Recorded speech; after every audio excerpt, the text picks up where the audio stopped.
सरिला एनआईएनएल संप्रसारण जनशुणी नीलांचल इस्पात निगम लिमिटेड प्रस्तावित संप्रसारण परिवेश मंजूरी पाई आज जनशुणी शेष होईची।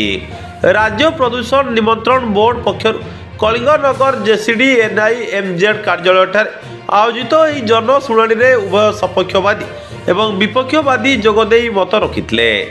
जनशुणी अध्यक्ष तथा अतिरिक्त जिलापाल कलिंगनगर श्री सपन कुमार नंद, राज्य प्रदूषण नियंत्रण बोर्ड ओडिशा जाजपुर आंचलिक अधिकारी श्री मदन मोहन साहू, समस्त जनप्रतिनिधि, बुद्धिजीवी, स्थानीय आदिवासी माने सामिल होते।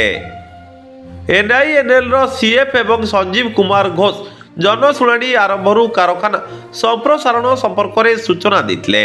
स्थानीय लोकों मतामत शुणा पर एनआईएनएल एमडी तथा सीओ सुधीर कुमार मेहटा तांको मंतव्य रखिते।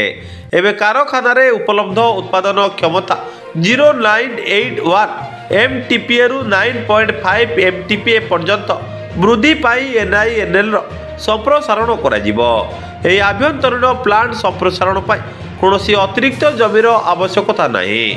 आगामी किछि वर्ष मध्य दुईटी पर्यायर संप्रसारण कर कंचा माल परिचालना, coke plant, sinter plant, blast furnace, steel melting shop एवं रिबार एवं ओयर रड मिल आदि एठारे रहिबो। Tata steel long product limited जुलाई 2022 रे एनआईएनएल को अधिग्रहण करितला। अधिग्रहणर 100 दिन मध्य कारखाना कार्यक्षम होइतिला। 9 मास मध्य डिजाइन क्षमता वृद्धि कर जाइतिला। कारखाना आरंभ करने पूर्व समस्त परिवेश उपकरणर पुनरुद्धार करा जाय कार्यक्रम करा जाय वायु प्रदूषण नियंत्रण करने ESP cyclone separator, dry fog system, bag filter, water sprinkling system भली अत्याधुनिक प्रदूषण नियंत्रण उपकरण जोगाई दिया जाइतिला। Coke oven gas, BF gas एवं बीओएफ गैस पाई बाई प्रोडक्ट सफा करने स्क्रबर भित्तिक गैस सफाई प्लांट जोगाई दिया जाइतिला। वायुर गुणवत्ता एवं स्टेज निर्गमनर गुणवत्ता ऑनलाइन मॉनिटरिंग पाई निरंतर परिवेश मॉनिटरिंग सिस्टम प्रदान करा जाइछि। सेपरि coke plant, FTA treatment plant, ETP एमानक कार्यक्षमता एवं प्लांट परिसर जल निष्कासन रियल टाइम भित्तिरे तदारक पाई effluent quality monitoring system AQMS स्थापना करा जाइछि। एछड़ा Z0 equipment discharge, blast furnace एवं एसएमएस फ्यूम एक्सट्रैक्ट सिस्टम इत्यादि इंस्टॉल करने को कंपनी योजना करुच्ची, जहाद्वारा कारखाना एवं यार आखपाख परिवेश स्वच्छ निर्मल रहिबो। टाटा स्टील नीलांचल इस्पात निगम लिमिटेड को अधिग्रहण करने पर सीएसआर कार्यकलाप को टाटा स्टील फाउंडेशन द्वारा समन्वित करा जाउची। कारखानार आखपाख अंचल जीविका, शिक्षा, दक्षता, शुद्ध पानीय जल, क्रीड़ा, स्वास्थ्य सेवा इत्यादि को विभिन्न सामाजिक अर्थनैतिक विकास कार्यक्रम हाथ को नियाजिबो। मार्च 2024 रु मे 2024 मध्य प्लांटर बेस लाइन परिवेश तथ्य प्रस्तुत करा जाई प्रस्तावित प्रकल्प स्थल परिधि ठारू प्राय 10 किलोमीटर दूर रे थिबा निर्दिष्ट स्थान ग्राम रे निर्दिष्ट लघु पाणीपाग विज्ञान, परिवेश, वायु गुणवत्ता, भूतल जलर गुणवत्ता, भूपृष्ठ जलर गुणवत्ता, शब्द स्तर निरीक्षण, मृत्तिका निरीक्षण कर जाइतिला।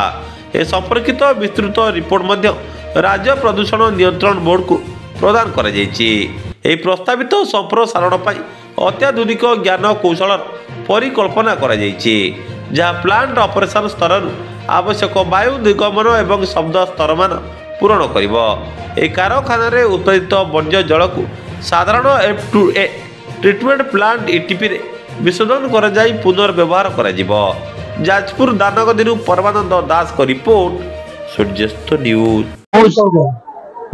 आज संप्रसारण मु समर्थन करुच्ची कहीं आपण मैंने जानी विगत किसी दिन पूर्व नीलांचल बंद होगा बसला मिनिमम 4 मास बंद हो तेणुक बहुत लोग असुविधार सम्मुखीन होते। आपण देखिए मेस्को स्टील प्लांट बंद होगा बहुत जीविका हर तेणु समस्त अनुरोध कर टाटा स्टील संप्रसारण समर्थन करूँ।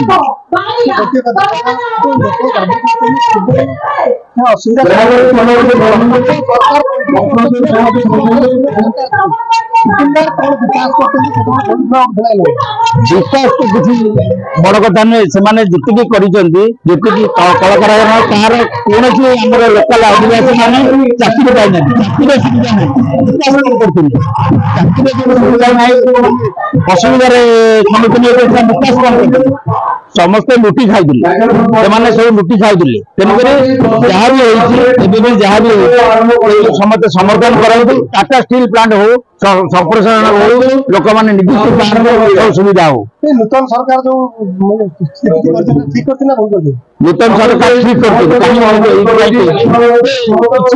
संप्रसारण आमर आर्थिक परिस्थिति भी बदल तेणु ये छक देखो कल्याणनगर आदिवासी मैंने आज जहाँ घर गाड़ी ना आज मैंने गाड़ी कर सब घरे विकसित सब छाता समझ पक्का घर मैक्सीम आप जाते बारह मैक्सीम घर पक्का घर किसी लोक जब किसी नक आम सुविधा दिखाऊनी तो सुविधा दब किए विपद अंधार किए हम निश्चित भाव में विगत सरकार को दायी करी कहीं किसी कले नहीं पब्लिक एंट्रोमांस किसी नेले नहीं पब्लिक सहित समर्थन कले तेणुक से निश्चित भाव दायी करी जहाँ भी सब विगत सरकार अनधिकार अनिश्चितता भितर।